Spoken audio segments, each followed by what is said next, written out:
এই mental abuse তার মাথাতে থাকার পরে তার অনেক রকম প্রবলেম হতে পারে, নানান রকম রোগও হতে পারে, সে নিজেকে গুটিয়ে নিতে পারে বিভিন্ন জায়গায়, বা ভবিষ্যতে হয়তো কেউ ভালো গুড টাচ দিলেও তাকে তার মনে হতে পারে this is a bad touch.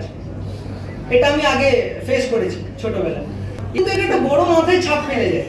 এটা হলো হোমে শুরু হলো, স্কুল বলো বা কলেজ বলো, এর র্যাগিং তো তোমরা ভালোভাবেই জানো যে মেন যেটা চলে আসছে সেটা হচ্ছে ইন্ট্রো অনেক রকমের।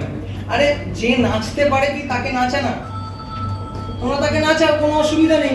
যে ড্যান্স করতে পারে তাকে পড়াও, যে গান গাইতে পারে পড়াও, কিন্তু সে করতে চাইছে না, সে দুদিন এসছে সে এখনো কমফোর্টেবল হয়ে ওঠেনি।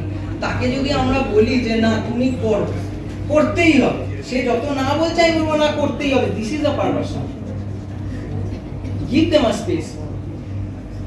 এই যে এই জিনিসগুলো, এইগুলো কিন্তু আমরা আমাদের যত কথা হয় না তত আমরা এগুলো জানতে পারি যে না this is wrong, this is right.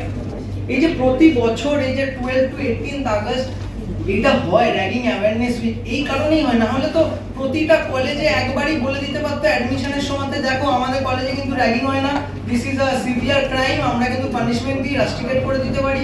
এগুলো আমরা কিছু বড় বড় কথা বলে দিয়ে সাইন করে নিলাম স্টুডেন্টদের থেকে, ব্যাস মিটে যেত।